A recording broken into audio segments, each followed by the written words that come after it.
Sip. Bismillahirrahmanirrahim. Share screen.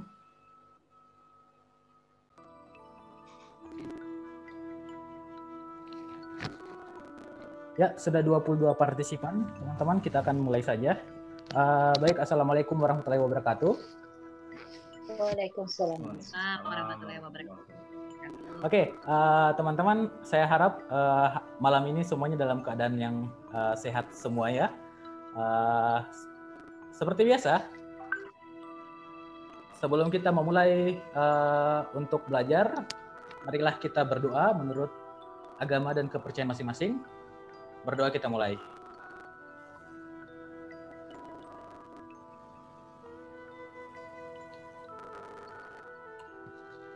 Ya, baik teman-teman. Hari ini kita alhamdulillah sudah sampai di pertemuan Zoom. Teman-teman sudah nonton video untuk materi pengantar yang tadi sudah saya bagikan di grup? Sudah semua ya? Belum selesai, Coach. Oh, belum selesai ya? Oke, nggak apa-apa. Saya akan jelaskan Iya, sedikit saja. belum selesai, Coach. Belum selesai. Oke. Saya akan jelaskan sedikit saja terkait yang ada di video tersebut supaya nanti teman-teman bisa pelajari setelah pertemuan Zoom ini. Secara sederhana sebenarnya di awal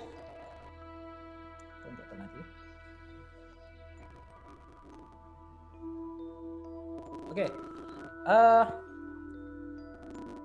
Teman-teman kalau pasti banyak dari teman-teman yang masih salah mengartikan antara hipnosis dan hipnotis. Jadi kalau teman-teman bingung tentang pengertian dari hipnosis itu sendiri, apa sebenarnya? Hipnosis itu adalah kegiatan mempengaruhi pikiran orang lain dengan cara memberikan sugesti ke dalam pikiran bawah sadarnya agar terbentuk suatu perilaku atau suatu pikiran yang baru, mindset yang baru, seperti itu. Dan perbedaannya hipnosis dan hipnotis itu apa sebenarnya? Hipnosis adalah kegiatannya tadi, sedangkan hipnotis adalah orang yang melakukan kegiatan hipnosis itu sendiri. Nah, dasar dari hipnosis, hipnoterapi, hypnolearning, stage hipnosis itu semuanya dari hipnosis ini sendiri. Semuanya memiliki dasar-dasar yang sama, yaitu dari hipnosis, dari ilmu hipnosis. Namun nanti akan ada perbedaan di pengaplikasiannya, teman-teman. Jadi nanti untuk di hipnoterapi itu pengaplikasiannya ada di bidang klinikal, untuk stage hipnosis itu lebih ke entertainment, dan untuk pengaplikasian yang lain. Jadi hipnosis kegiatannya dan hipnotis adalah orang yang melakukan kegiatan hipnosis itu sendiri. Oke ya teman-teman, jadi jangan sampai tertukar lagi antara hipnosis, pemakaian kata hipnosis dengan hipnotis.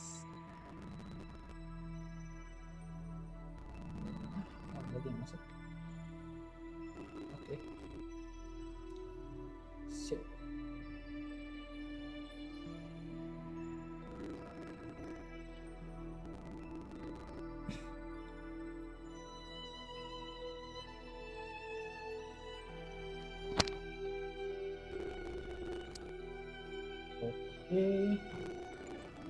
Dah, ini untuk sejarah hipnosis teman-teman. Jadi sebenarnya hipnosis itu sudah ada sejak zaman abad ke-18. Tapi dulu itu namanya belum hipnosis. Waktu itu masih namanya mesmerism. Jadi kalau teman-teman pernah lihat tayangan dari, misalkan saya sebut nama saja ya, tapi saya harap jangan sampai keluar ke publik. Teman-teman mungkin pernah menonton tayangan dari Ibu Ningsih. Nah, tayangan dari Ibu Ningsih ini adalah salah satu teknik mesmerism atau hipnosis jadul, teman-teman ya. Hipnosis jadul yang sekarang sudah tidak digunakan lagi. Jadi misalkan yang menggunakan media telur untuk penyembuhan dan sebagainya, itu adalah salah satu teknik dari mesmerism. Jadi menggunakan hipnosis dengan yang dinamakan katanya energi, teman-teman ya. Namun itu sudah tidak digunakan lagi sampai saat ini. Lalu untuk Dr. James Braid, inilah yang memberikan nama hipnosis itu sendiri dari bahasa Yunani yang berarti tidur. Ini diambil dari dewa Yunani, yaitu dewa tidur. Nah, tapi seiring perkembangan ilmu, Dr. James Braid ini akhirnya sadar teman-teman bahwa ada kekeliruan dari dia yang telah memberikan nama hipnosis itu sendiri. Karena sebenarnya hipnosis ini walaupun klien itu ketika dihipnosis nampaknya seperti tertidur, namun sebenarnya klien tersebut tidaklah benar-benar tertidur teman-teman. Nanti akan saya jelaskan kenapa klien itu sebenarnya tidak tertidur. Bahkan sebenarnya ketika klien itu tertidur, dia tidak akan bisa menerima sugesti sama sekali. Oke?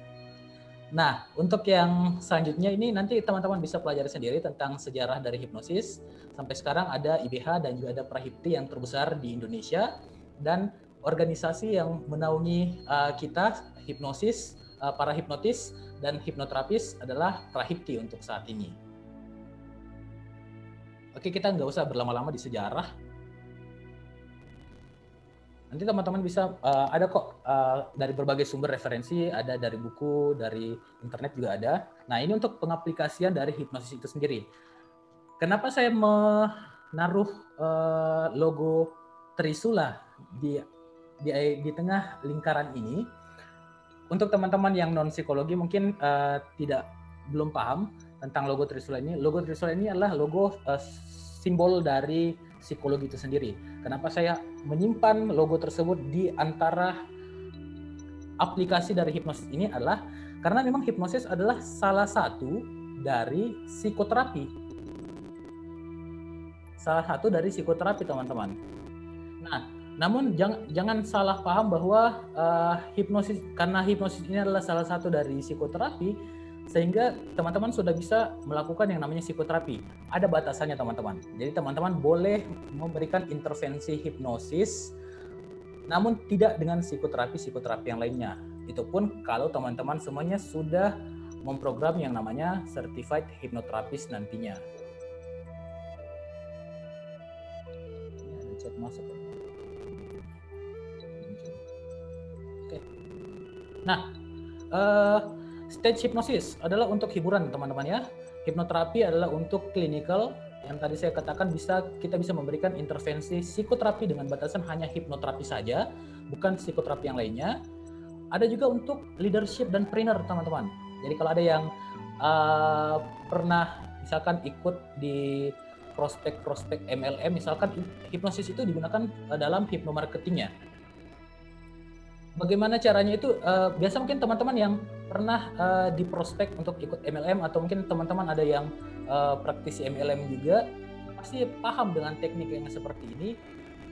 Misalkan dengan cara memberikan shocking kepada yang di prospek itu sendiri. Misalkan dengan tiba-tiba langsung tepuk tangan, ini sangat luar biasa teman-teman. Anda pasti bisa ketika mendapatkan 10 kiri 10 kanan bisa langsung touring ke Eropa misalkan seperti itu.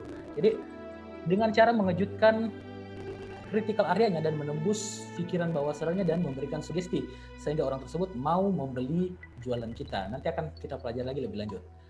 Hypnolearning untuk pendidikan teman-teman. Mungkin untuk teman-teman yang masih kuliah, teman-teman yang pelajar, ini menggunakan hipnosis dalam pendidikan itu sangat membantu tentunya, sangat efektif untuk membantu proses belajar dan mengajar kita. Ada hypnoparenting juga untuk orang-orang tua yang ingin mendidik anaknya dengan metode hipnosis. Dan ini untuk lisensi dalam jenjang hipnosis itu sendiri. Secara internasional itu yang diakui adalah Certified Hypnotist dan Certified Hypnotherapist, CH dan CHT, dikeluarkan oleh IBH, NGH, dan juga Prahipti tidak mengeluarkan sertifikasi ya teman-teman, karena Prahipti adalah organisasi yang menaungi. Prahipti adalah organisasi yang menaungi semacam Ikatan Dokter Indonesia kalau di kedokteran dan Himpunan Psikolog Indonesia di psikologi. Jadi Prahipti tidak mengeluarkan sertifikasi, namun dialah yang memberikan surat rekomendasi bahwa kita adalah hipnoterapis yang profesional di Indonesia.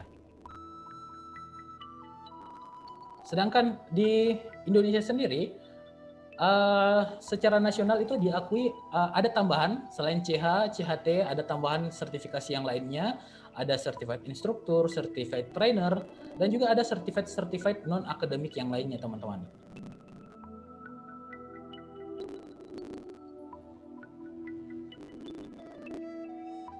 Nah, jadi ini sekedar gambaran untuk teman-teman yang psikologi juga, untuk teman-teman yang psikologi bahwa hipnosis itu secara umum orang bisa mempelajarinya walaupun dia latar pendidikannya bukan psikologi. Jadi misalkan dia adalah sarjana ekonomi, Mario Teguh setahu saya juga adalah memiliki certified hipnotis dan certified hipnoterapis. Secara non akademiknya ada. Jadi Mario Teguh itu adalah sarjana ekonomi, bukan dari kalangan psikologi, tapi dia bisa memiliki certified tersebut karena memang sertifikasi hipnosis, certified hipnoterapis, dan certified non akademik lainnya itu dapat dimiliki oleh orang-orang yang umum walaupun dia bukan berlatar pendidikan psikologi, teman-teman. Nah, namun ada yang membedakan, ada yang diberikan batas tentunya. Tidak boleh memberikan intervensi psikoterapi misalkan untuk hipnoterapis, dan tidak boleh memberikan intervensi psikologi yang lainnya, hanya sebatas lisensi yang dia miliki saja. Oke, teman-teman paham ya sampai sejauh ini?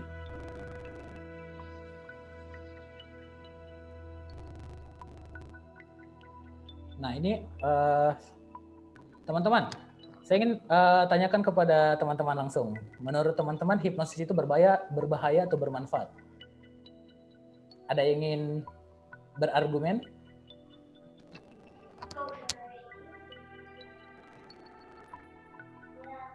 Kalau menurut saya tergantung orang yang melakukannya sih, Coach. Bisa dibawa ke arah negatif, di mana akan berbahaya. Tapi kalau mereka itu si hipnotisnya itu bisa menggunakan secara positif, hipnosis itu akan bermanfaat. Kalau menurut saya seperti itu, Coach. Ya, betul sekali. Menurut saya bermanfaat. Ya, ada yang lain? Pak Nasri ya? Menurut saya bermanfaat, Pak.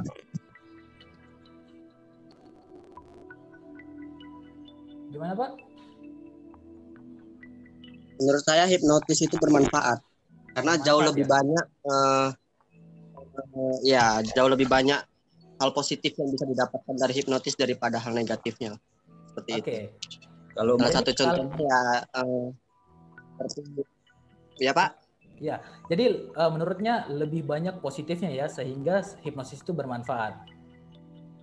Oke, baik, terima kasih Pak Nasri. Ya, jadi luar biasa pendapat dari teman-teman. Benar sekali, hipnosis secara keseluruhan adalah bermanfaat. Jika kita melihat keilmuan yang lainnya, jika kita mempelajari, memang tentu saja ada dampak negatif dan dampak positifnya di masing-masing keilmuan. Saya memberikan contoh di ilmu komunikasi, misalkan. Di ilmu komunikasi, ketika teman-teman memanfaatkan ilmu tersebut secara positif, tentunya akan banyak manfaatnya kepada teman-teman maupun kepada orang lain.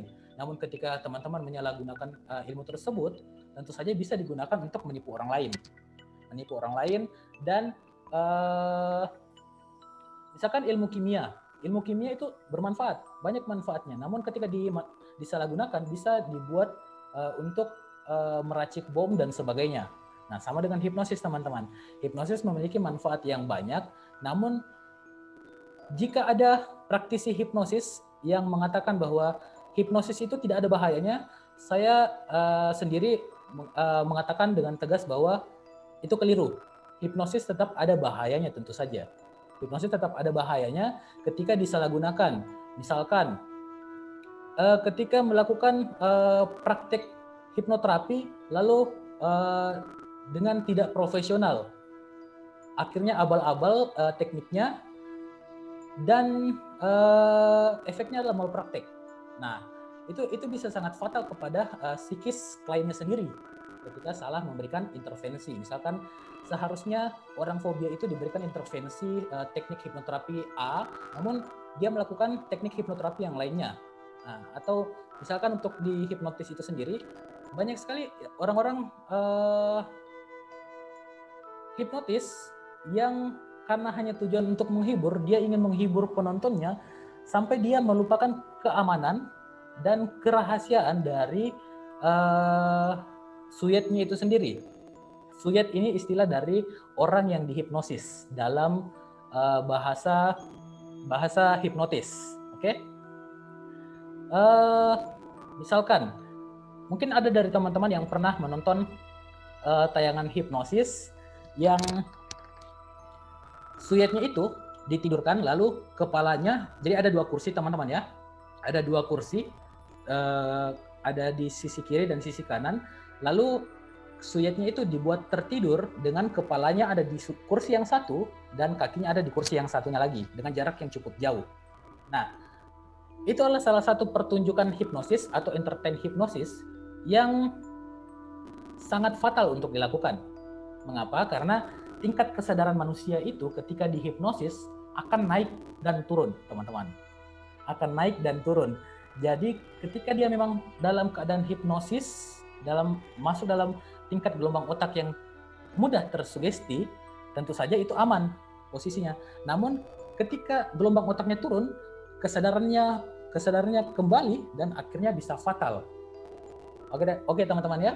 Jadi bisa fatal, apalagi kalau misalkan sudah tidur di antara kursi tersebut, lalu si hipnotisnya itu melakukan atraksi dengan cara naik ke badan suyetnya itu dan diinjak-injak, misalkan seperti itu sangat berbahaya teman-teman.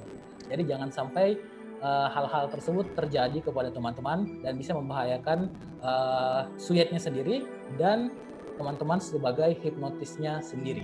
Oke teman-teman ya.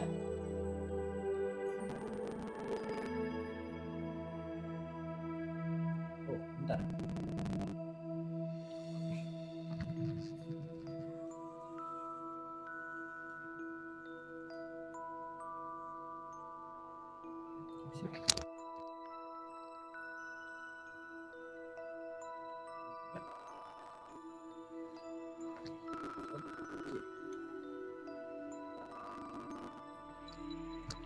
Oke, sorry ada gangguan tadi di kameranya goyang. Oke, ada pertanyaan di chat? Oh, enggak ada ya. Ya, materi ini nanti akan saya bagikan di grup WhatsApp dan juga nanti akan di-admit ke Google Classroom-nya.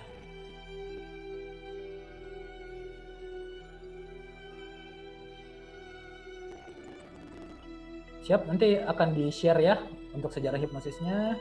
Oke, untuk sesi pertanyaan nanti boleh sambil saya menjelaskan, boleh teman-teman kalau ada yang ingin bertanya langsung segera dinyalakan saja mikrofonnya. Atau bisa nanti di akhir sesi. Masih ada yang masuk ya? Oke. Nah, teman-teman, untuk melakukan hipnosis itu sendiri, tentu saja ada yang harus dipersiapkan. Jadi jangan mengatakan bahwa nanti tiba masa tiba akal baru kita lakukan hipnosis. Nah, yang harus dipersiapkan itu ada 3, self, plan, dan anchor. Untuk self sendiri, teman-teman harus menyiapkan yang pertama adalah dari diri kita sendiri. Oke? Bagaimana kita melakukan hipnosis ketika diri kita sendiri saja tidak siap? Ya.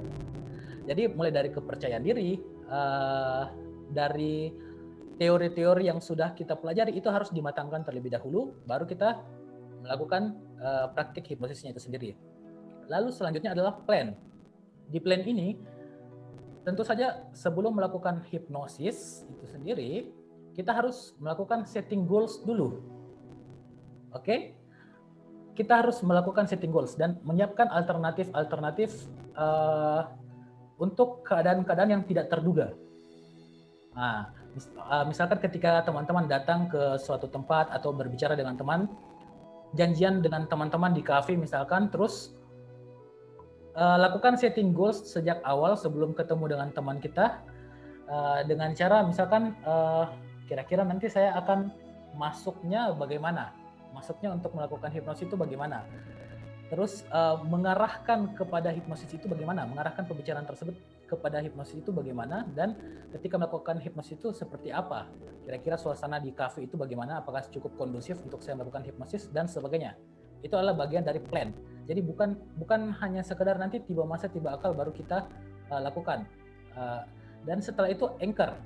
Nah, setelah tadi self kita sudah oke, secara kepercayaan diri kita sudah mantap, secara kita teori sudah mantap, plannya juga sudah oke. Nah, di sini kita harus mempertahankan. Anchor ini diambil dari kata jangkar, teman-teman. Dari kata jangkar kapal laut ya, dari jangkar kapal laut. Kenapa disebutnya anchor?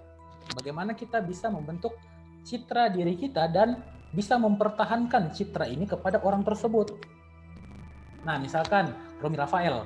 Romy Rafael, kalau teman-teman kembali melihat ke belakang terkait dengan sepak terjang Master Romy Rafael di dunia hipnosis, teman-teman bisa lihat tayangan-tayangan hipnosisnya yang pertama, waktu itu masih di RCTI ya kalau nggak salah, di RCTI. Di situ dia masih melakukan yang namanya prainduksi, building rapport, dan sebagainya. Itu tujuannya loh untuk memperkenalkan dirinya kepada masyarakat bahwa ini loh saya adalah seorang hipnotis. Saya adalah seorang hipnotis, dan akhirnya semakin kesini orang-orang sudah kenal dengan Master Romy Rafael. Ketika kita bertemu di jalan, orang yang menggunakan pakaian serba hitam terus pakai ikat kepala warna hitam, orang-orang sudah tahu bahwa itu adalah Romy Rafael dan orang itu adalah master hipnotis. Dan dengan begitu dia tidak perlu lagi memberikan step by step dari hipnosis itu sendiri. Dia cukup langsung memberikan sugesti dan langsung diterima oleh orang tersebut. Gitu teman-teman. Jadi harus ada anchor-nya untuk mempermudah profesi kita ke depannya. Jadi jangan hanya sekarang, jangan hanya plannya jangan hanya disetting hari ini, namun juga esok hari bagaimana. Ketika kita sudah bisa melakukan di orang yang A, di orang yang satu, teman-teman harus bisa mempertahankan citra teman-teman di orang tersebut.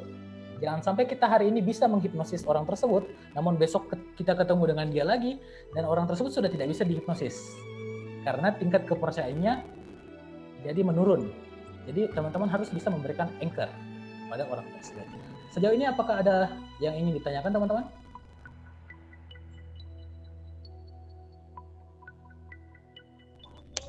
Mau bertanya, Pak? Oh ya, silakan Pak Nasri. Anchor, mengenai anchor ini, Pak. Pemasangan pemberian anchor itu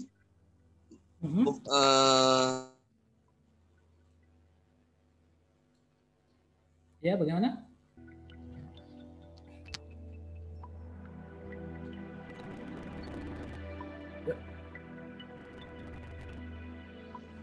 Halo?